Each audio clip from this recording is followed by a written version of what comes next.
Buenas noches con todos. Gracias por conectarse y sean bienvenidos a nuestra clase maestra del programa ejecutivo de liderazgo transformacional. El tema de hoy será los 7 pecados capitales en el liderazgo. En la charla de hoy nos acompaña Manuel del Carpio Rivero, fundador de Carpio Rivero Consultores Asociados y principal expositor de nuestro programa. ¿Cómo estás, Manuel? Bueno, por favor les solicitamos que si tuvieran cualquier duda durante la sesión, puedan dejarla en la opción de preguntas y respuestas que se encuentra en la parte inferior del Zoom, y al finalizar la charla procederemos a responder. Asimismo, al final de la sesión pondremos una encuesta de satisfacción de la clase, a la cual podrán ingresar escaneando el código QR que pondremos en la pantalla, y también compartiremos el link por el chat. Por favor, agradeceremos mucho que la puedan responderla. Bueno, sin más preámbulos, ¿cómo estás, Manuel? Te doy el pase. Vamos contigo. Gracias, Daisy. Muchas gracias. Gracias a los que se han unido a acompañarnos. Permítame compartir mi pantalla un momentito y así podemos arrancar. Mientras que me preparo, decirles que esta es una sesión, o una de las sesiones que a mí más me gusta facilitar, porque tiene que ver con algunos conceptos que raramente o de forma ligera se tocan o se conversan. Y lo que vamos a ver ahora es un webinar al que le hemos llamado los 7 pecados capitales. Y es parte de lo que ustedes verán en el programa de liderazgo transformacional y adaptativo que empezaremos a dictar en el mes de octubre. Hemos querido empezar compartiendo un tema que es realmente crítico y que creemos que genera bastante impacto en las organizaciones. Gracias por la presentación. Mi nombre es Manuel y voy a estar acompañándolos el día de hoy con ustedes. Tengo pocos minutos, no más de 40, así que voy a tratar de ser muy ejecutivo en mi presentación. Sin embargo, si alguien tiene alguna duda o pregunta, pues no deje de hacerla. Daisy me va a ayudar. Si alguien levanta la mano, me va a avisar para yo detener la presentación y poder responder la pregunta o hacer algún tipo de reflexión. No hay preguntas buenas o malas. Las preguntas son preguntas y todas son buenas. Así que yo los motivo, los animo para que pregunten y traten de sacarle el máximo jugo a este espacio que hemos preparado para ustedes. ¿Qué es esto de los 7 pecados capitales, Manuel, del liderazgo? ¿Cómo nace el título y por qué pecados capitales? Y es que en toda mi carrera, que ha sido larga y muy variada, durante muchos años, mientras que trabajaba en distintas empresas y a la vez, mientras que me iba formando en el mundo académico, iba consolidando mucha información que veía, investigaciones que hacía, y veía que existían algunos descarriladores de carrera, descarriladores en las organizaciones que poca atención se le daba. Así que después de haber hecho esa investigación, después de haber consolidado la información, surge así estos 7 descarriladores, y les llamo pecados, y además capitales porque son importantes, que suelen tener impactos negativos en el crecimiento y evolución del líder, del ejecutivo que aspira a ser líder, y las organizaciones. A veces las organizaciones no se dan cuenta que el líder que tienen no tiene la competencia o las competencias para llevar a cabo la misión de gestionar, facilitar y liderar organizaciones. Son 7. El primero es el ego. De hecho, el ego sobredimensionado. Vamos a ver qué hay detrás de ese término. ¿Por qué el sobredimensionado lo hace que sea tan nefasto? El segundo, no menor por ser segundo, tiene que ver con una forma, una manera de gestionar los equipos y de gestionarse en las organizaciones. Está relacionado al micromanagement o el microgerenciamiento. Aquellos líderes que están detrás, habrán escuchado seguramente, o habrán visto, o habrán sufrido seguramente al líder que está detrás de todo para que se hagan las cosas. Bueno, eso ahí es un pecado y vamos a ver ahora qué hay detrás del micromanagement. Luego la falta de confianza. La confianza es quizás una de las competencias más importantes, la capacidad de desarrollar confianza, me refiero, más importantes que todo líder debe desarrollar. Normalmente no nos enseñan y lo hacemos a través de las experiencias. La confianza tiene una metodología y tiene una estructura, pero sin embargo tiene un significado. Y ese significado vamos a explorar ahora. Viene la inteligencia, desde mi mirada, la inteligencia más importante de todas las inteligencias. Es la suprainteligencia, digamos, ¿no? Y se llama inteligencia emocional. Vamos a explorar rápidamente por qué es importante, qué hay detrás de la inteligencia emocional y cómo así la falta de inteligencia emocional puede ser un pecado capital en el liderazgo.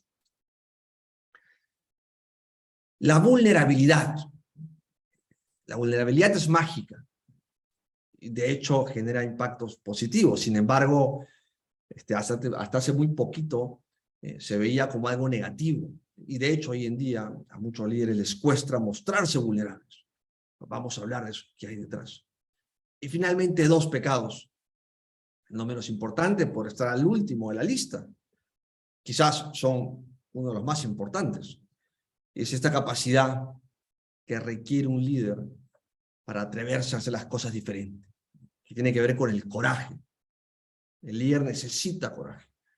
En un mundo disruptivo como vivimos hoy, necesita líderes valientes, líderes capaces de poder transformar compañías, por ejemplo. Eso es una tarea titánica, desde luego. Bueno, para ello se necesita mucho coraje. Y finalmente, la capacidad de crear un contexto seguro. El pecado es la antítesis.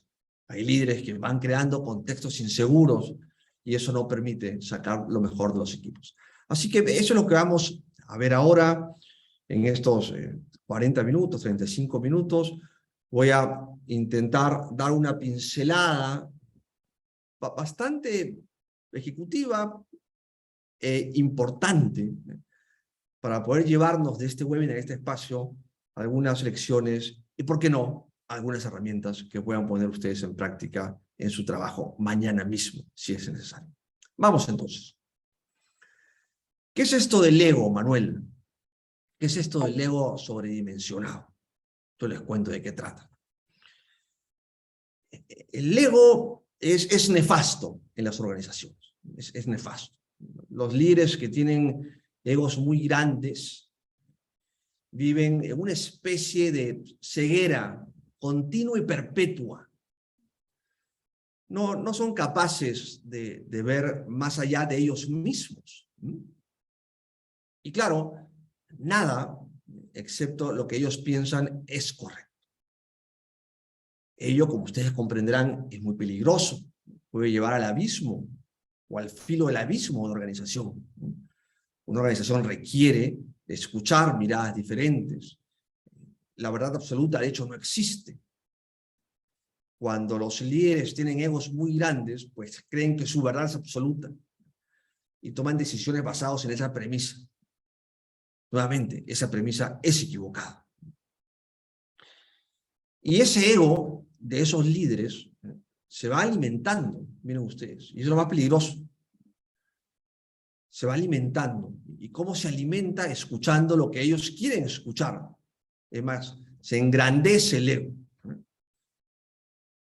Cuanto más grande es el ego, más ciego estoy, más riesgoso soy para la compañía, menos capaz soy de liderar una organización.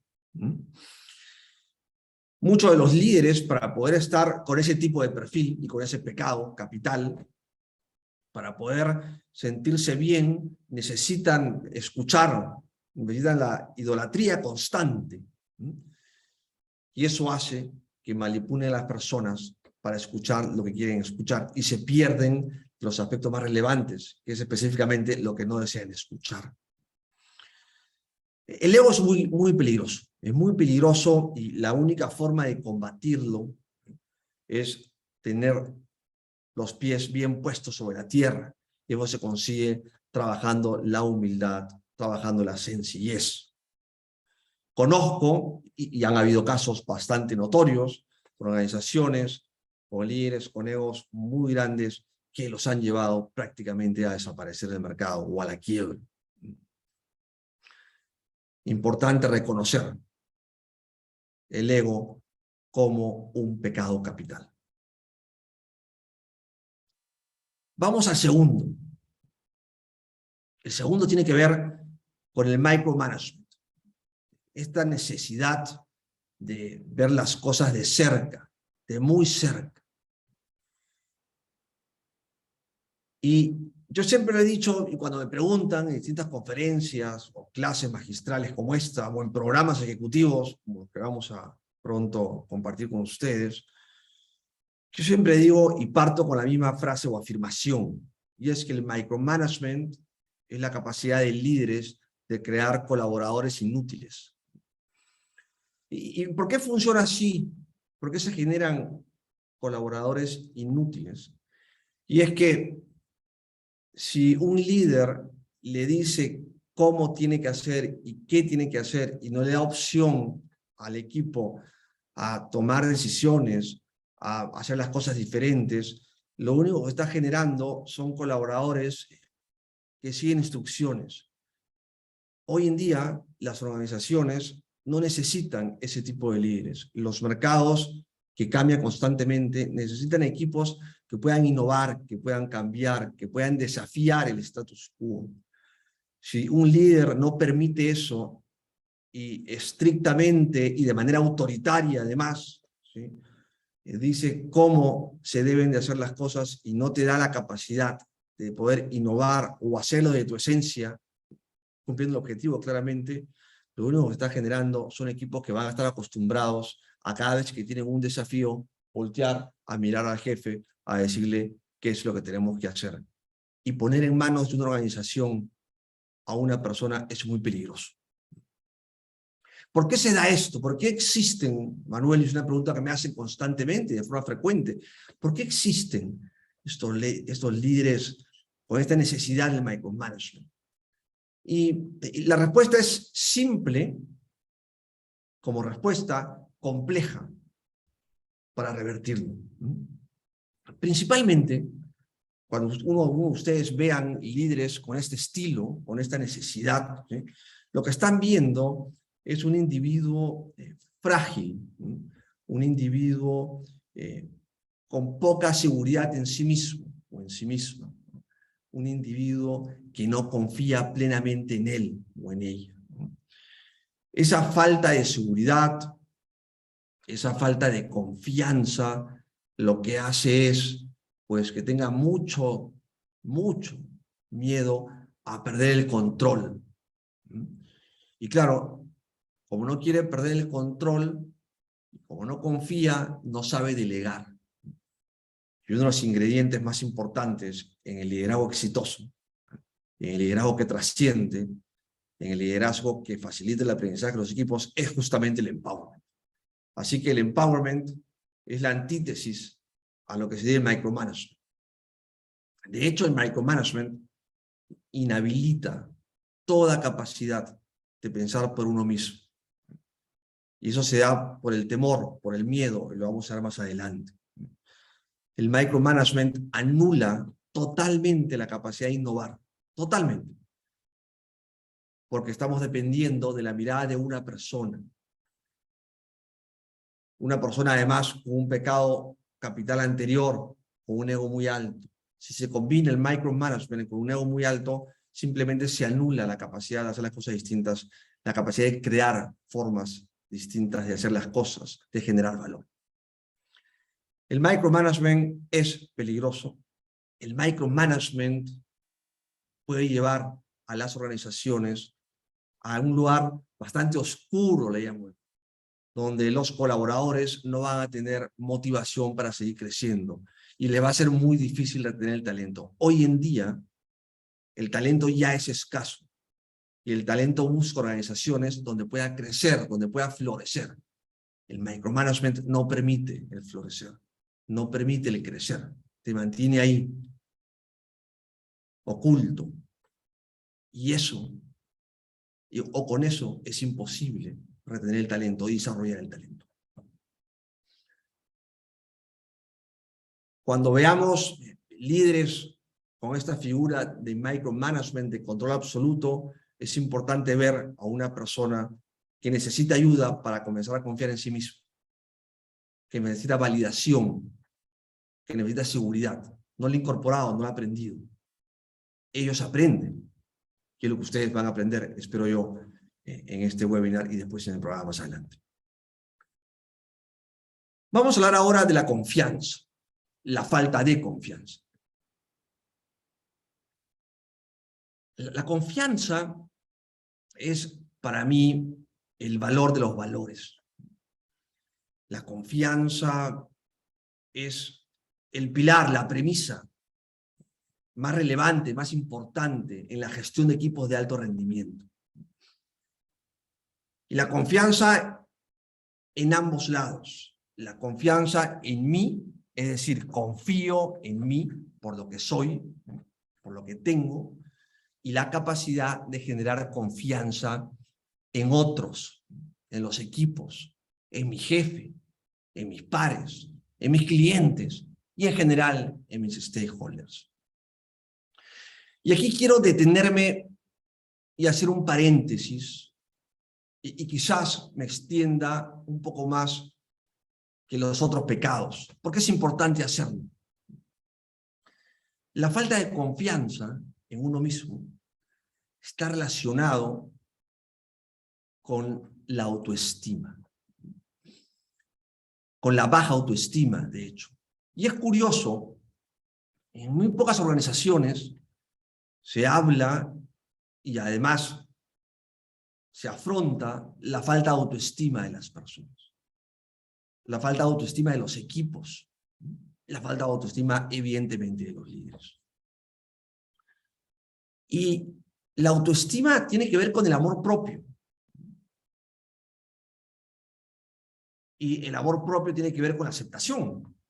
Es decir, si yo tengo una baja autoestima, va a ser imposible que pueda gestionar equipos de alto rendimiento. Va a ser imposible que pueda empoderar, por ejemplo.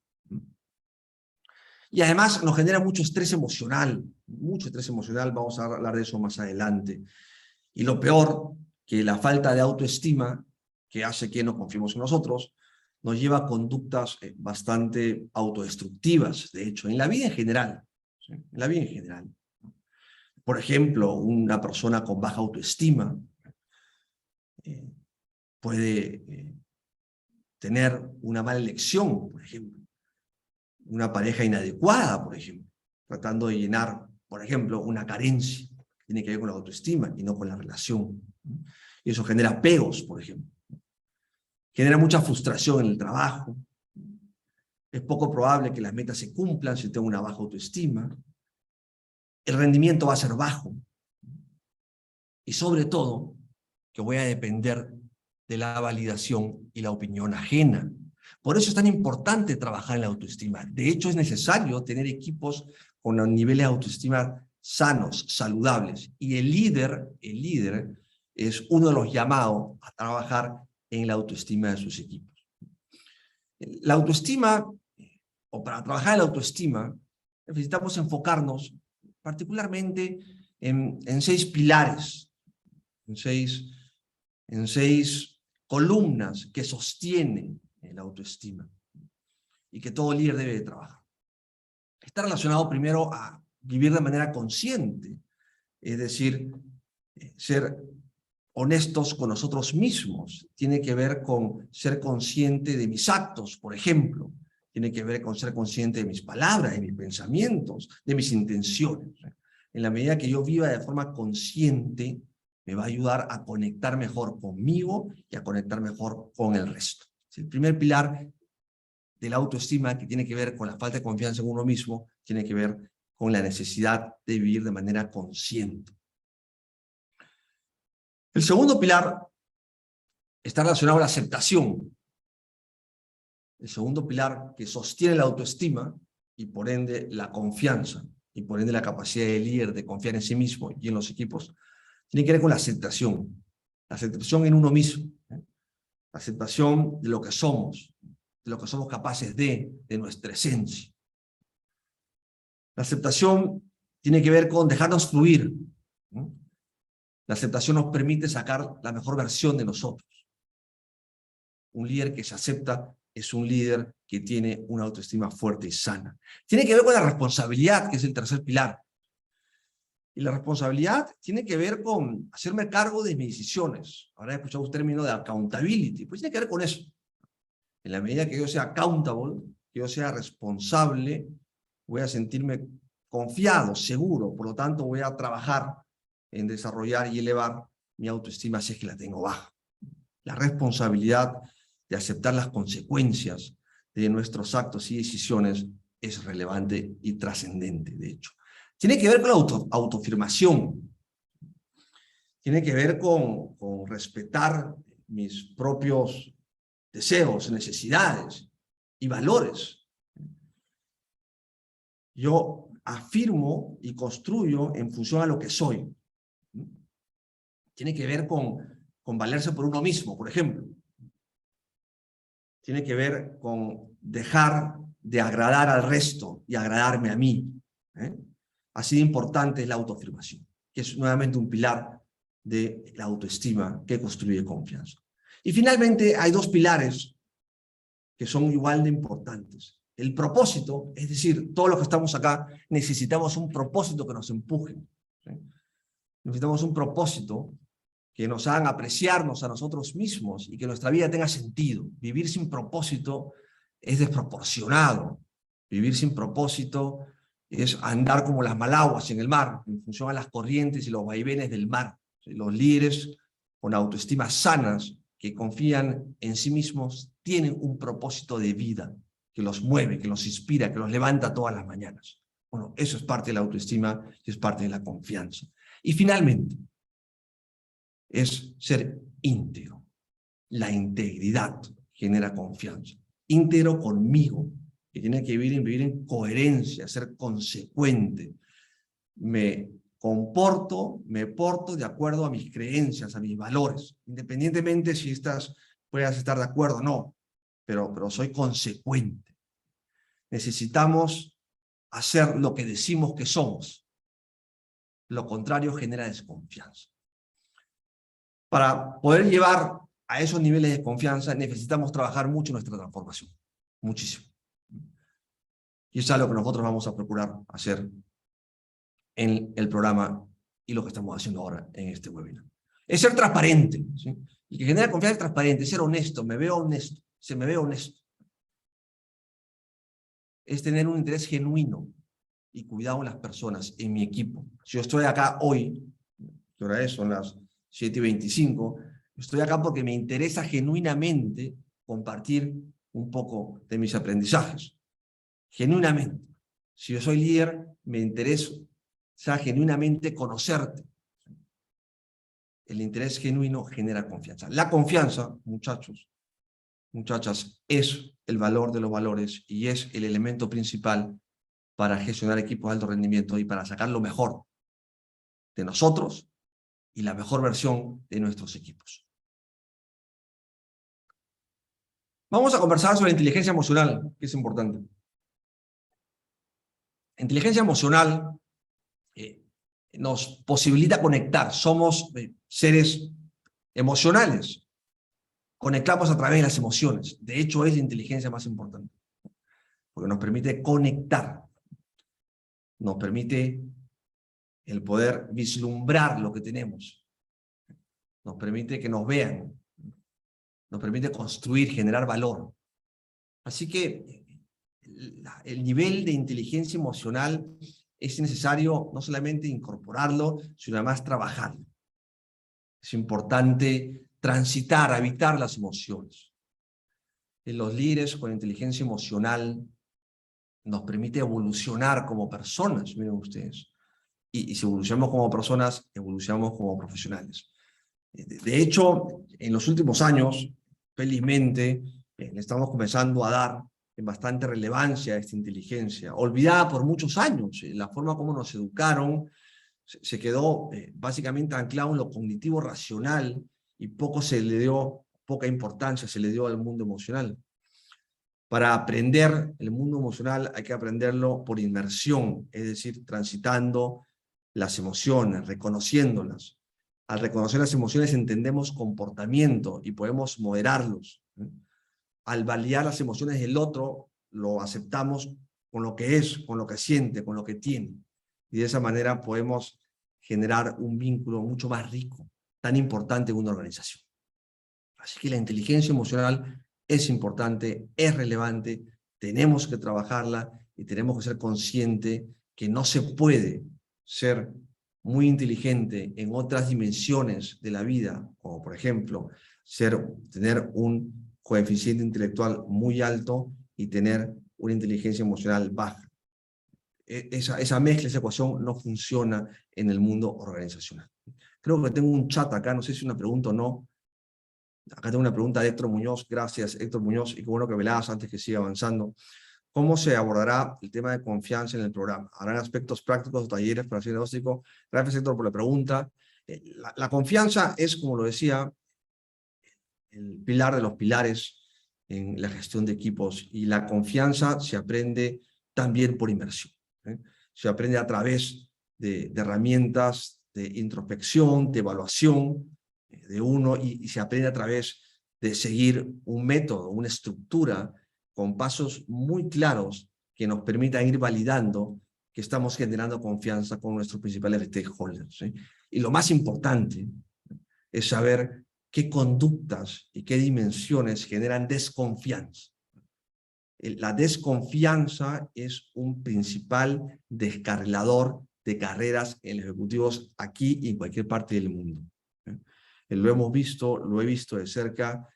Yo, además de ser facilitador de aprendizaje en UTEC, soy coach y mentor de muchas organizaciones y líderes, y el común denominador es trabajar confianza. Es trabajar confianza. Gracias, Héctor, por la pregunta. Buenísima la pregunta. En el mundo emocional, quiero ver cómo estoy de tiempo, me quedan todavía 15 minutos. En el mundo emocional, y no voy a entrar en detalle, lo veremos seguramente, hay dos clases de emociones. Emociones básicas, que son 6, y emociones mixtas, que es una mezcla, una mixtura de las básicas. ¿Cuáles son las emociones básicas? Pues tienen que ver con la alegría, tienen que ver con la tristeza, tienen que ver con la rabia, tienen que ver con el miedo, tienen que ver con la ternura, y finalmente tiene que ver con el erotismo. Son 6 emociones, pocas conocidas, ¿sí? Y además mal entendidas. De esas 6 se van construyendo las emociones mixtas. ¿Y por qué es importante conocerlas y saber qué cosas nos dicen? Porque a la medida que entendamos qué cosas nos dicen, vamos a poder entender mucho de los comportamientos que tenemos, muchas de nuestras reacciones, sobre todo nuestras primeras reacciones. Si uno ve, por ejemplo, a una persona que constantemente es hostil, por ejemplo, con sus equipos, es porque claramente tiene una rabia contenida muy grande, y probablemente porque tenga el miedo, que es otra emoción básica, el miedo en exceso. O la rabia en exceso. Las emociones se pueden tener en exceso, en déficit o en balance. Intentamos procurar tenerlas en balance en todas las dimensiones de nuestra vida. La inteligencia emocional, muchachos, es la superinteligencia, y es necesario conocerla, habitarla en términos de inteligencia emocional.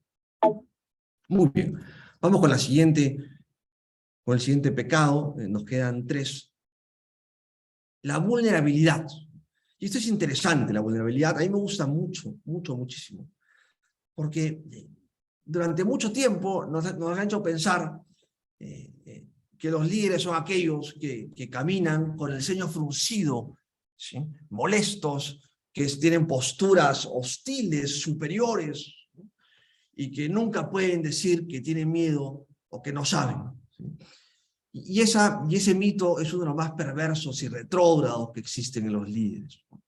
Esa visión o esa concepción de líder duro, ¿no? El líder duro para verse seguros. Pues ese líder duro para verse seguro, en realidad es un líder inseguro.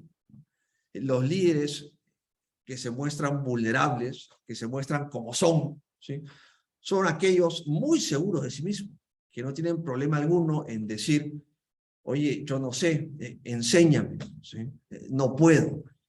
Esa vulnerabilidad es importante.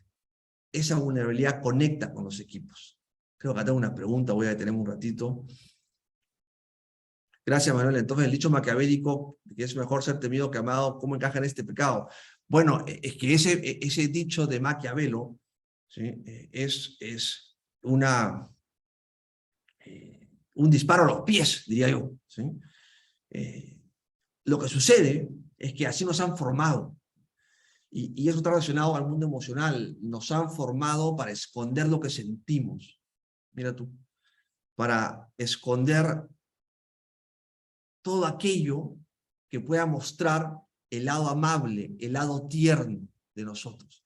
Y nos han hecho creer que el mundo exitoso es aquel de líder que contra viento y marea se impone en sus formas y en sus modos y en sus apariencias.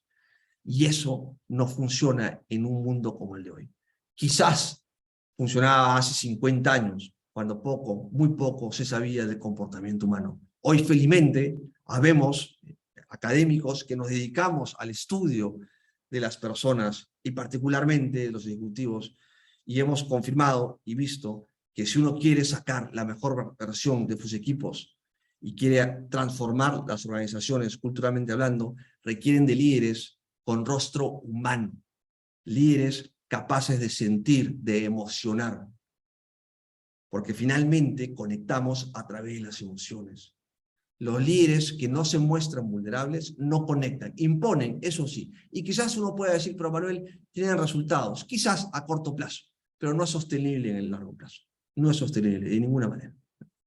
La vulnerabilidad es de valientes, la vulnerabilidad es de seguros, la vulnerabilidad es de personas que se sienten con la seguridad suficiente para poder decir, mira, yo no sé, enséñame.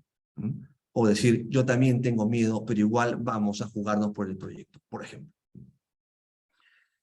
La vulnerabilidad además nos muestra humildes. Y no hay nada más rico que interactuar con alguien humilde, con alguien sencillo. El actuar con alguien que no es sencillo, que no es humilde, pues no genera valor en la relación. Nadie, creo, que quisiera estar con una persona que no tiene esa capacidad de verse humilde.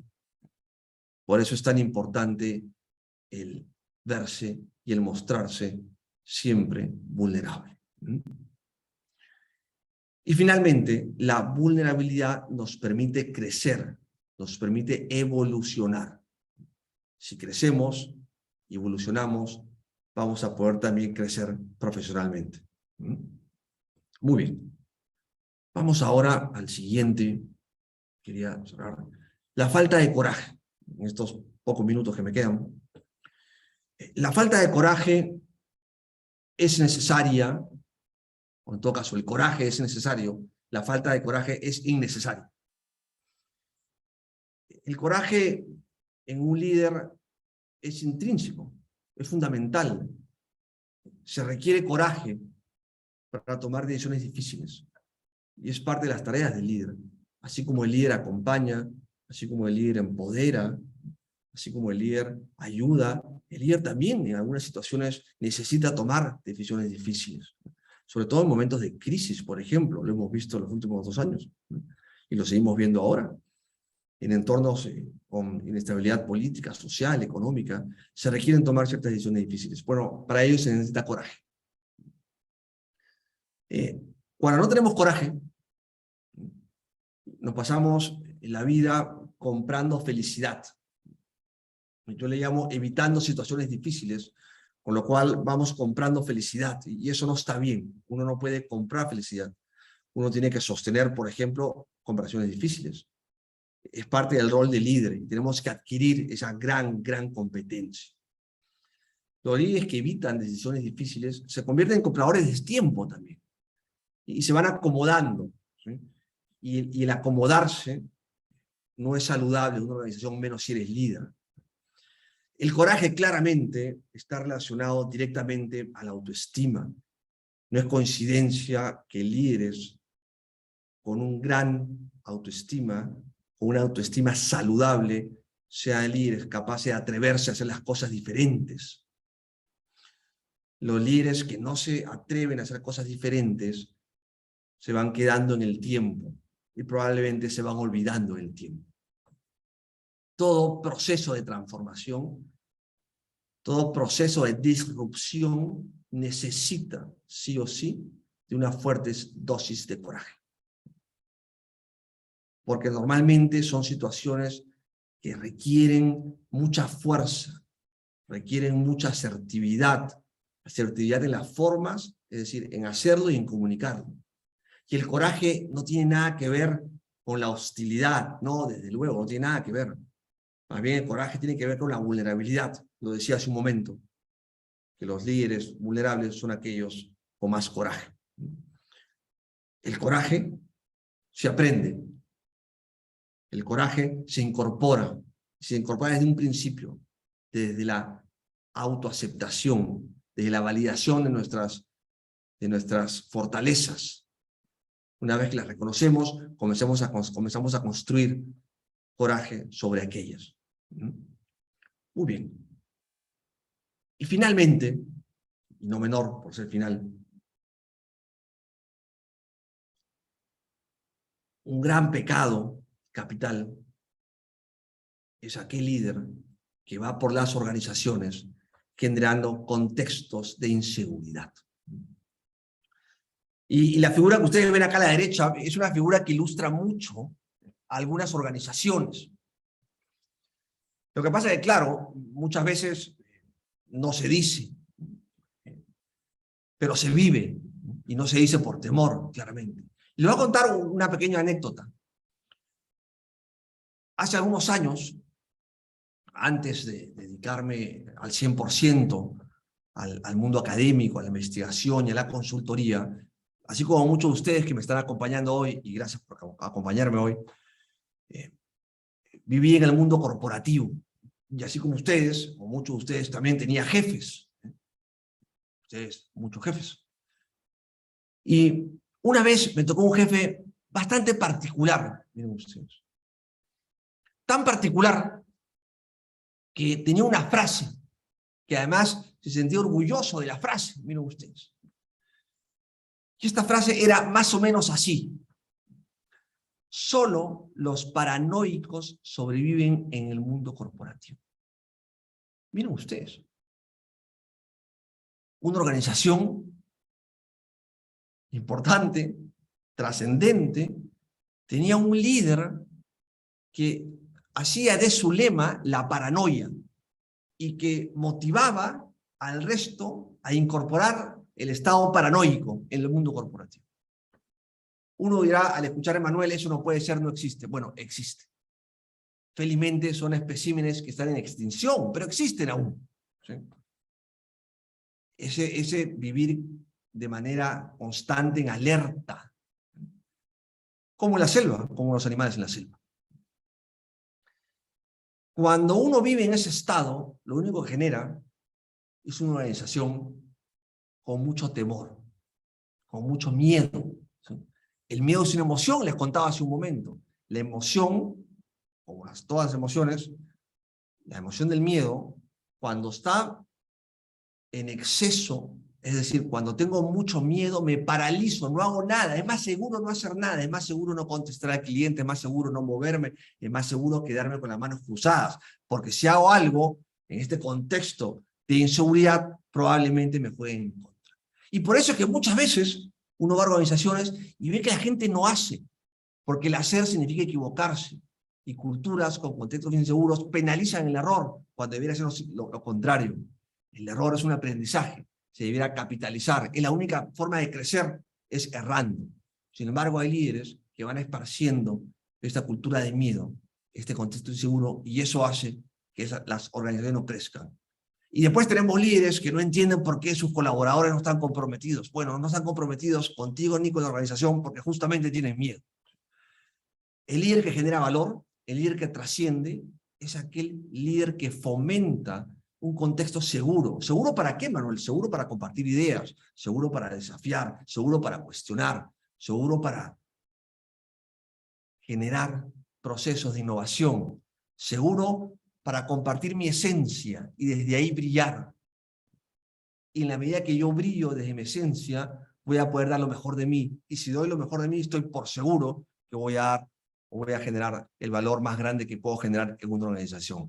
Líderes que generan contextos seguros tienen equipos de altísimo rendimiento. Líderes que generan contextos inseguros tienen colaboradores o con miedo y que están esperando la primera oportunidad para irse, o adormecidos. Y adormecidos por ese estilo de liderazgo, con mucho miedo. Necesitamos líderes disruptivos. Hoy en día el mundo necesita líderes disruptivos. ¿Y por qué lo necesita, Manuel? Porque el mundo cambió y sigue cambiando a velocidades que antes no conocíamos. Y para eso se necesita hacer las cosas diferentes, disrupción. Ahora, es imposible tener un líder disruptivo si el líder no se atreve. Necesitamos atrevernos y necesitamos inspirar a la gente para que se atreva también. Eso es parte y rol y responsabilidad del liderazgo servicial, del liderazgo con rostro social, con rostro humano. Acá tengo una pregunta, creo. En estas épocas en que nuestro país requiere de cambios políticos importantes, ¿cómo se relacionan estos pecados al liderazgo político? Qué buena pregunta, Luis Calderón. Qué buena pregunta. Quiero evitar entrar al fondo político, ¿sí? Porque podría quedarme horas conversando sobre el rol político o sobre el gobierno actual. Pero sí puedo hacer una afirmación. El país, todos los países, pero este país en particular, requiere de un liderazgo diferente. Requiere de mucha firmeza. Mira, Luis y todos. Requiere líderes con mucha visión. Requiere líderes que puedan generar confianza en la población. Hoy leía, o ayer ya no me acuerdo, una encuesta donde un gran porcentaje de peruanos, me incluyo, no valida, ¿sí?, la gestión del presidente actual, ¿sí? Cuando un presidente no conecta con la población, cuando un presidente no tiene un vínculo con los que lo eligieron, está camino al abismo. Lo mismo pasa en una organización. Cuando un líder no conecta, cuando un líder no genera confianza, está camino también a otra clase de vacío, a otra clase de abismo, pero claramente van abismos parecidos. El líder que genera contextos seguros es aquel líder que sabe escuchar,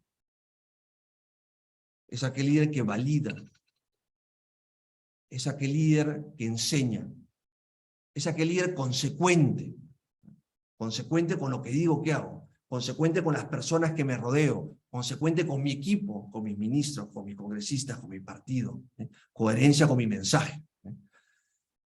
La dicotomía entre lo que digo y lo que hago genera desconfianza, como veíamos.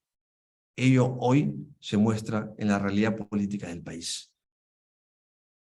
Tengo unas preguntas por acá. Manuel, por favor, ¿desde qué modo todavía desarrollará en el curso? Porque el liderazgo hay muchas perspectivas. Gracias por la pregunta. Gracias por la pregunta, Ivo. La mirada que le damos nosotros es una mirada transformacional. Es trabajar desde la persona e ir incorporando en ese crecimiento ciertas competencias que van a hacer que evoluciones, que transformes a tu persona y por lo tanto transformes a ese profesional que está detrás de esa persona. Es un liderazgo que se adapta, adaptativo, ¿sí?, que se adapta a contextos y realidades diferentes. Hay una frase que a mí me encanta, de Charles Darwin, el creador de la teoría evolutiva, y él decía que no es la especie más fuerte la que sobrevive, sino aquella que se adapta mejor a los cambios. esa frase, esa afirmación se aplica hoy en día, Ivo, por ejemplo, ¿no? Hoy en día necesitamos líderes no fuertes, no, ¿qué va? Necesitamos líderes con capacidad de adaptarse. ¿Adaptarse a qué, Manuel? Adaptarse al COVID, al post-COVID, de adaptarse a una crisis social, a una posible crisis económica, tener la capacidad de adaptarse a una transformación cultural, por ejemplo. Por eso es tan importante la capacidad adaptativa y de flexibilidad en un liderazgo. Se enfoca a través del líder con rostro humano, con rostro servicial, ¿sí? De hecho, hoy en día hay un concepto que cada vez cobra mayor fuerza, que tiene que ver con el liderazgo servicial. Me pongo a tu servicio, ¿sí? Te ayudo a crecer, te ayudo a evolucionar, ¿sí? No te juzgo, no te controlo, no. Hay mecanismos para hacerlo, pero mi principal misión, mi propósito es hacer que crezcas, porque es la única manera que pueda hacer que la empresa se sostenga en el tiempo, en el futuro. Si no tengo esa competencia, va a ser muy difícil que podamos seguir en un mercado altamente dinámico y competitivo y con tantos cambios. Gracias por la pregunta. Tengo otra pregunta. Ivo, gracias. ¿Qué recomendación brindarle para conectar el contexto inseguro? Gracias por la pregunta, Jessica. Bueno, lo primero, dos cosas. Si eres líder, es ser consciente de tu impacto en tus equipos. Ser consciente de la necesidad de crear espacios para que las personas que trabajan contigo puedan compartir sus opiniones, sus miradas, que tengan la tranquilidad y la seguridad, que puedan desafiar alguna idea tuya. Partes de una premisa, y es que tu verdad como líder no es absoluta. Lejísimos de ser absoluta. Por eso es que el líder que genera confianza fomenta el intercambio de ideas, fomenta las miradas diferentes, fomenta las opiniones distintas. Eso es lo primero. Lo segundo que haría rápidamente, además, es hacerle ver a las personas lo buenas que son en lo que hacen, ¿sí? Es darme el tiempo a dar un reconocimiento, ¿sí? A decirles, oye, estoy contento contigo, tu trabajo es bueno, impacta en la organización, eres bueno en lo que haces. Yo necesito equipos que se sientan bien con el aporte. No necesito equipos donde constantemente los esté cuestionando. Hace unos años atrás conocí a un líder de una organización que en todas sus reuniones lo único que hacía era cuestionar lo que hacían mal las personas. Ustedes imaginarán cómo crece ese equipo, con un líder que constantemente le hace ver lo malo, constantemente lo que no hiciste, pero no valía lo que hizo o lo que hizo bien. Generar confianza pasa por eso. Generar confianza pasa por interesarte, Jessica, genuinamente en el equipo. Pasa por no ser un líder transaccional. Pasa por ser un líder que cree en el desarrollo y en el crecimiento de tu equipo. El líder que genera contextos seguros es aquel que empodera, y empodera muchísimo. La única forma que nuestros equipos crezcan es motivando que hagan cosas que hoy no hacen, porque van a ir aprendiendo en el camino. Y finalmente, y con eso termino mi presentación, muchachos, el líder que genera un contexto seguro es aquel líder que apuesta por su equipo. Es aquel líder que sabe que en la medida que desarrolla sus equipos, él mismo también va a crecer. A veces, ese primer pecado que vimos al principio, que habla del ego y que genera esta ceguera perpetua, hace pues que no veamos estos aspectos que son tan importantes y tan relevantes. Muy bien, he hecho lo que había preparado, me he extendido unos 7 minutos, discúlpeme por la extensión, creo que era importante atender las preguntas. Y ahora sí, Daisy, creo que me pongo en tus manos, ¿cierto? ¿Qué tal, Manuel? En realidad podrías pasar a la siguiente diapositiva. Vamos a tener Sí. ahorita a Tania con nosotros Ya, para que perfecto. pueda hablarnos sobre la inversión y el lado de ventas, ¿no? Hola, Tania. Hola, ¿cómo estás? Hola Daisy, ¿qué tal? ¿Cómo estás? ¿Qué tal? Buenas noches con todos. ¿Qué tal, Manuel? Ante Hola. todo, quería pedirles 1000 disculpas. Estoy en pleno avance del tráfico, por eso es que no puedo encender la cámara. Pero sí quería, igual, Manuel, agradecerte. En verdad, estos temas que has tocado me parecen súper importantes y creo que cada uno de nosotros, los asistentes, nos vamos a llevar puntos en qué pensar, ¿no? Y nos van a permitir poder analizar. Y bien, lo que les quería comentar es con respecto al tema comercial. Actualmente este programa tiene una inversión regular de 3.800 soles y tenemos un beneficio exclusivo por haber asistido a la charla. La asesora responsable del programa es Alessandra Donaire. Se pueden comunicar con ella al teléfono que aparece ahí en la diapositiva. Ya Daisy nos va a ayudar para poder compartirles su número de WhatsApp y lo pueden escribir, indicándole que han asistido a la charla para que les pueda dar este beneficio adicional. Estamos iniciando clases este 24 de octubre. Tenemos unas vacantes limitadas, así que nada, estamos presos a poder ayudarlos a cualquier consulta que deseen. Y también les vamos a compartir los temarios también por el chat y nos los pueden solicitar. Muchas gracias. Gracias, Manuel. Gracias y gracias por invitarme. Un placer haberlos acompañado. Gracias. Buenas noches. Que la pasen bien. Hasta luego. Gracias, Gracias. Manuel. Muy amable con todos. Gracias. Gracias, Héctor. Muy gentil. Gracias. Muchas gracias a todos los asistentes. Por favor, no se olviden de llenar la encuesta de satisfacción que se encuentra en el link del chat. Eso sería todo por hoy. Muchas gracias.